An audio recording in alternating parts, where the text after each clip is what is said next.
You can either live your dreams or live your fears.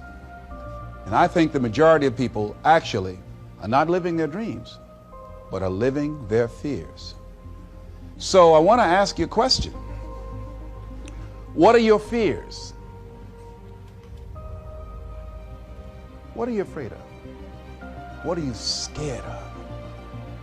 Because we all have fears, don't we? We all have something that's blocking us, that's holding us back.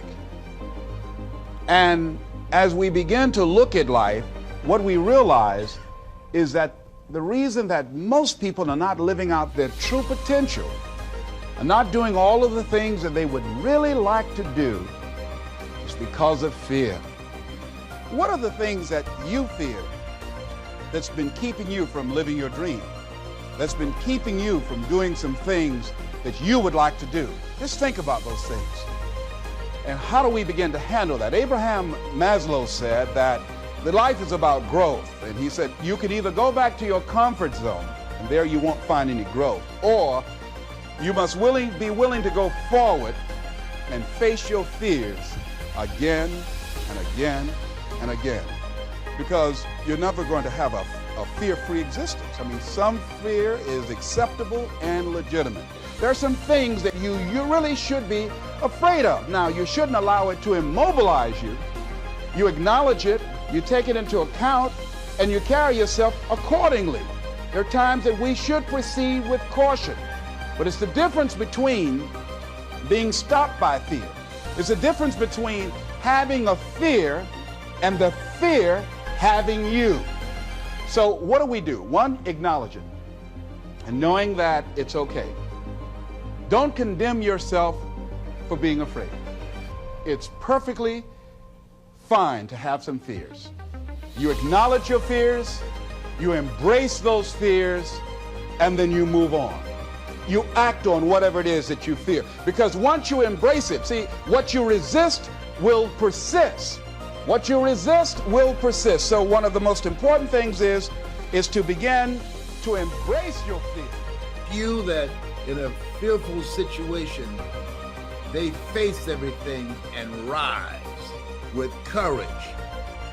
And that's who you are. That's why you're listening to me now. Because there's something you want to do. And when you're going outside of your comfort zone, it takes courage. Most people, the majority of people, die within their comfort zone. They're not risk takers. They go through life trying to play it safe. Let me share something with you. There's no safe position in life. If we don't know anything else, if we have not learned anything else from the coronavirus, there's no safe position in life. You can't get out of life alive. You got to die to leave here. And so this is a time that you want to live your life full and do the things that you think about. Sure, you want to keep social distancing from people and from particularly toxic, negative, energy draining people. You want to keep social distance from them. Why? Because people rub off on you. But you're here to do the greater work. You're here to do something. You got to live life like you mean it. When I decided to speak, I went at it hard because I didn't want to be just a speaker. I wanted to be a speaker that stood out, that made a national and global impact. And you can do that too. That's why you're listening to me. You have some talent, you have some knowledge, you have some experiences. You've seen some stuff.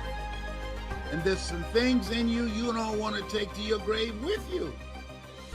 So when you live like a warrior, you live courageously. You're fearless.